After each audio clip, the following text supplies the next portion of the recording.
Bonjour à tous, j'espère que vous allez bien. Je suis ravie de vous retrouver aujourd'hui. Donc on va voir ce qui ressort ici dans votre tirage pour vous les vierges. Et nous allons commencer par l'énergie qui vous entoure. Alors, il est possible que vous soyez, pour certains d'entre vous, de par les événements, focus sur tout ce qui est en rapport avec votre vie, l'aspect financier, matériel et financier de votre vie. Donc ça peut être une raison pour laquelle vous mettez un petit peu de côté finalement tout ce qui concerne l'aspect émotionnel, les émotions, les sentiments, l'amour, la vie sentimentale, parce qu'on est focalisé sur une problématique peut-être en particulier qui peut être liée à votre santé ou qui peut être liée à votre situation financière qui est peut-être importante à ce moment de l'année pour vous. On regarde, on continue. Votre état d'esprit au sujet de votre vie émotionnelle et sentimentale. Le cavalier de coupe. Alors, vous avez à l'esprit d'aller uniquement vers ce qui vous fait du bien. Alors, on a des émotions dans l'état d'esprit. Donc là, il est possible que les émotions aient tendance à prendre le dessus sur le mental. Et c'est peut-être la raison pour laquelle, justement, vous dites, oh là là, hop hop hop, je vais me concentrer sur ce que j'ai à faire, sur mes projets, sur mes objectifs et j'occulte, je mets un peu de côté finalement ce que je peux ressentir. Alors qu'il y a quand même ici, quelque part, cette volonté d'avancer, cette volonté de remettre du mouvement peut-être dans votre vie sentimentale, dans votre couple, dans une relation qui compte, qui est importante pour vous, qui est investie émotionnellement, qui peut être une relation familiale ou une relation amicale. En tout cas, on voit que vous avez à l'esprit d'avancer vers ce que vous avez toujours souhaité au plus profond de vous. Alors on y vient, on va regarder ce que vous ressentez justement au plus profond de vous-même concernant votre vie émotionnelle et sentimentale. Alors, au plus profond de vous, il y a une volonté de réparation, une volonté de réconciliation. Il y a cette idée... Alors, le 6 de coupe, c'est quand même une carte qui représente le fait que dans votre cœur, au fond de vous, vous avez pardonné. Au fond de vous, ou alors vous voulez... Il y a cette énergie-là. Soit vous êtes prête à effectivement être dans le pardon, dans la réconciliation. Ça peut être tout simplement par rapport à vous-même, c'est pas forcément par rapport à quelqu'un, mais bien sûr pour certains d'entre vous ça concernera une relation qui est importante, qui a été importante. Émotionnellement, il peut y avoir aussi pour d'autres, au plus profond de vous, émotionnellement il peut y avoir quelque chose qui remonte à la surface.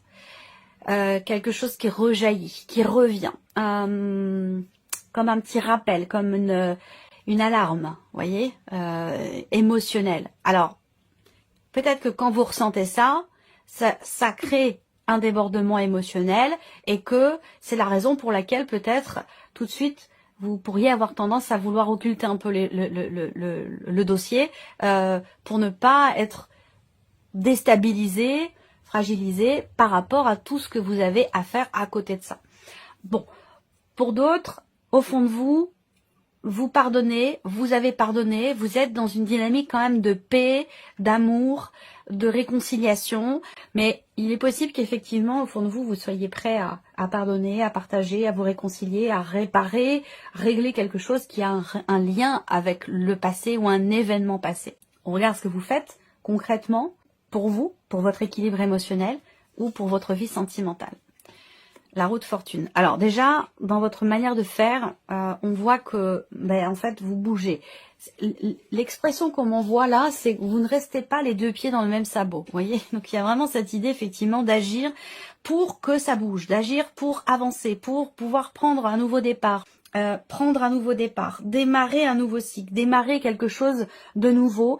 On agit pour que les choses bougent, pour que les choses avancent et pour pouvoir certainement aussi commencer quelque chose de nouveau, de différent, que ce soit dans l'optique d'une nouvelle vie amoureuse ou que ce soit par rapport peut-être à des projets qui sont investis émotionnellement.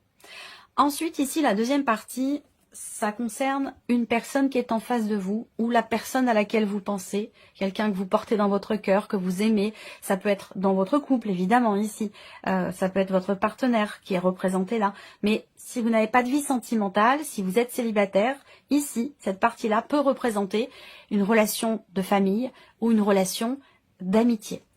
Vous prenez ce qui résonne en vous et vous laissez le reste de côté. Ne cherchez pas à ce que ça colle absolument à une relation par rapport à quelqu'un de votre entourage. Soit ça vous parle, soit ça vous parle pas. Voilà, c'est aussi simple que ça. Donc on y va. L'énergie qui entoure la personne qui est en face de vous. Bienveillance, respect, fidélité. Bon, là, pour moi, ça rejoint ce que vous ressentez au plus profond de vous. Donc il y a une interaction, il y a quelque chose, déjà on voit bien entre vous, qui fait que cette bienveillance, ce respect, cette fidélité qui entoure cette personne, il est fort probable effectivement que ça vienne de vous puisque vous avez quand même le 6 de coupe dans ce que vous ressentez au plus profond de vous. Donc ce qu'on ressent au fond de soi, faut pas rêver, hein, c'est pas la peine d'essayer de le cacher, ça se voit. On peut pas cacher ce qu'on ressent, ça se voit sur le corps, ça se voit dans les yeux, ça se voit sur le, voilà. Et donc je pense qu'effectivement là, on a déjà un lien, cette personne, elle ressent ce que vous ressentez au plus profond de vous-même. L'état d'esprit de cette personne qui est en face de vous, la grande prêtresse. Alors, on a quelqu'un qui veut comprendre. On a quelqu'un en face de vous qui cherche à savoir, qui cherche à comprendre, quelqu'un qui veut approfondir aussi peut-être les choses concernant votre relation, concernant une situation que vous avez vécue ou traversée ensemble. En tout cas, on voit que là, en face de vous, on a quelqu'un qui, effectivement, qui est en recherche. Quelqu'un qui est en recherche, quelqu'un qui veut savoir, quelqu'un qui veut comprendre. Après, il est possible que, pour certains d'entre vous, la personne qui est en face de vous, ce soit quelqu'un de très intuitif, quelqu'un aussi qui intériorise beaucoup les choses. Donc ça peut être quelqu'un qui pense, qui réfléchit, qui a une certaine densité intérieure. C'est-à-dire que c'est quelqu'un qui n'est pas extraverti, quelqu'un qui garde tout pour lui ou pour elle. Ensuite, on continue. Qu'est-ce que cette personne ressent au plus profond d'elle-même concernant votre relation? L'empereur. Alors, est-ce que, pour certains d'entre vous, la personne en face de vous, elle veut comprendre, elle veut savoir, elle veut creuser, approfondir? Peut-être parce qu'elle ressent, elle a l'impression que se dégage de vous une certaine distance ou une certaine froideur. D'occulter vos émotions, vos sentiments ou d'occulter l'aspect émotionnel de votre vie. Donc peut-être que le fait que vous occultiez, que vous mettiez de côté un petit peu tout ce qui touche à l'émotionnel, aux émotions, aux sentiments, aux ressentis, peut donner l'impression à la personne qui est en face de vous d'une certaine rigidité ou d'une certaine froideur. Voilà, ça c'est tout à fait possible. Ensuite, la personne en face de vous, pour certains d'entre vous, elle peut ressentir aussi peut-être le besoin de clarifier certains points, de clarifier certaines choses. Et c'est peut-être la raison pour laquelle cette personne est dans une dynamique de recherche. Il y a une démarche, il y a cette volonté de comprendre, de savoir, de mettre quelque chose au clair visiblement par rapport à vous ou par rapport à un événement particulier de votre relation. On regarde la sphère de l'action. Comment cette personne agit concrètement pour votre relation? Cavalier de bâton. Alors, on a quelqu'un quand même d'assez... on peut avoir une énergie de feu quand même en face de vous et particulièrement pour certains d'entre vous, quelqu'un qui peut être du signe du bélier. Le cavalier de bâton, on a quand même quelqu'un qui fonce, quelqu'un qui y va. Alors je vous ai dit, prenez votre temps, vous arriverez à bon port. Là on a, à contrario, quelqu'un qui n'est pas du tout dans cette énergie-là. Là c'est plutôt quelqu'un qui fonce. Le cavalier de bâton, c'est une énergie où voilà, on y va, on fonce, on avance, on se pose pas de questions, on a confiance et on va, on agit. On est dans une énergie de, c'est une énergie de feu, hein, l'énergie des bâtons. Donc la personne en face de vous, elle est dans l'affirmation, j'allais dire, d'elle-même par rapport à ce qu'elle fait, par rapport à ce qu'elle veut faire ou dans sa manière d'agir par rapport à vous. On a quelqu'un quand même qui fonce, quelqu'un qui y va. Alors, on va regarder, et possiblement, si on est dans un aspect amoureux, on a quelqu'un quand même qui est beaucoup dans la séduction, mais qui cherche quand même à comprendre le pourquoi du comment et qui a envie ou besoin d'éclaircir ou de clarifier ou de cadrer quand même certaines choses. On a quelqu'un aussi qui peut ressentir le besoin de poser également certaines limites. On va mettre en corrélation vos énergies respectives et voir ce que ça donne. Alors, au niveau de vos états d'esprit respectifs, qu'est-ce que ça donne? Vous sentir bien, que tout aille bien, voilà, que les choses, il y a ce côté un petit peu fleur bleue de votre côté, ce côté un petit peu aussi innocent. Il y a ce petit côté naïf qui peut ressortir là, mais qui n'est pas absolument pas péjoratif. Hein. On est un peu très fleur bleue, très romantique. Voilà. Alors, vos états d'esprit respectifs, qu'est-ce que ça donne quand ils se rencontrent? Eh bien, je pense que ça permet d'exprimer certaines choses. Il va être question de parler, de se parler, d'échanger aussi ce qui se passe dans votre tête, dans vos têtes, respectivement. Parce que là, on a quand même le 5 d'épée. Donc, on voit que il est ou a été question, à un moment donné, d'une forme de conflit ou de désaccord. Et ça va avec le fait que vous ayez envie de retrouver une paix dans la relation ou une paix intérieure ou de vous réconcilier avec cette personne ou réparer quelque chose ou tout simplement vous pardonner à vous-même aussi peut-être. On voit que là, il y a des mots qui sont un petit peu plus hauts que les autres. Donc, quand on a l'eau qui dort ici, hein, quand même, là. Cette personne, elle dit rien. Elle parle pas, mais quand elle va s'exprimer, à un moment donné, ça peut être un petit peu, ça peut clasher un petit peu. Voilà, ça peut clasher un peu, mais ça permet quand même de trancher, d'y voir clair, et ça peut apporter aussi quelque chose de nouveau dans la relation. Parfois, finalement, c'est quand même salvateur, et c'est aussi parfois constructif que qu'il y ait à un moment donné quelque chose qui éclate comme ça, et c'est comme si on crevait l'abcès, et après ça va beaucoup mieux. Il peut être question de quelque chose comme ça. Alors, on regarde ensuite au niveau de vos ressentis profonds. Bon, bah écoutez, la carte des amoureux. Alors, ça, bon, bien sûr, ça va parler d'amour amoureux, mais ça s'applique aussi. La carte des amoureux va représenter de toute façon une connexion quand même assez importante entre vous et cette personne. Donc, vous avez cette optique de paix, retrouver la paix, se réconcilier. La personne en face de vous, poser des limites, clarifier des choses, mettre carte sur table.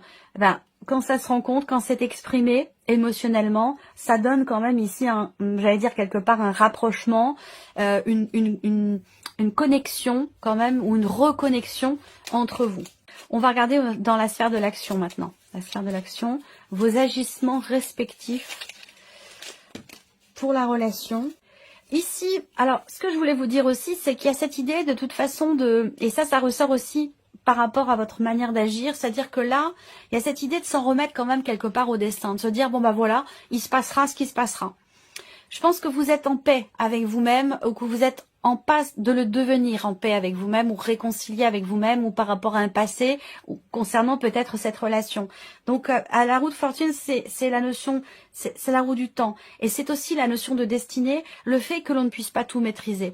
Donc, il y a un certain lâcher-prise, peut-être ici, de votre côté, qui prend le dessus ici, où, dans la sphère de l'action, finalement, on s'en remet au destin, on s'en remet à il se passera ce qui doit se passer, il arrivera ce qui doit arriver, qui sera de toute façon au plus juste par rapport à ce que je vis. Je ressens vraiment les choses de cette manière pour vous, les vierges. Alors, on va ici terminer avec un message du petit oracle pour vivre les accords Toltec au quotidien. Je vais laisser venir 3 cartes. Et vous allez pouvoir choisir une de ces 3 cartes ou un chiffre entre 1 et 3 pour recevoir votre message concernant votre vie émotionnelle et sentimentale. Allez, on y va. On démarre avec la première carte, le chiffre 1. Je sors de ma réactivité émotionnelle. Je sens que quand je réagis au quart de tour, quand je me vexe ou je me mets en colère, je me coupe de moi-même et de la situation. Je pars alors dans des fantasmes qui me font souffrir.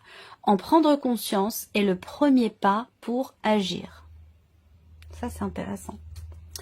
Deuxième carte, chiffre 2. Je peux choisir les croyances que j'ai sur moi. peu importe ce que je choisis, en bien ou en mal. Cela ne sera toujours qu'un point de vue et non la vérité. Alors je prends du recul et je vois cela comme un jeu. Quelle croyance qui me fait du bien je préfère choisir? Et la troisième carte ici, le chiffre 3 pour vous les vierges. Je remets en question les croyances que j'ai sur moi et qui me blessent. Je sais que tout ce qui a été dit sur moi n'existe que si je décide d'y croire encore. Si j'ai cru naïvement, enfant, par exemple, ce que l'on disait de moi, aujourd'hui je suis adulte et je n'ai plus besoin de le croire. Je peux penser par moi-même et renaître. Voilà pour vous, mes chères vierges. J'espère que cette vidéo vous a plu. J'espère que ce tirage résonne en vous. En tout cas, je vous remercie de votre présence, de votre fidélité. Pour beaucoup d'entre vous, merci pour votre écoute, tout simplement. Et puis, on se retrouve très bientôt pour les prochaines vidéos.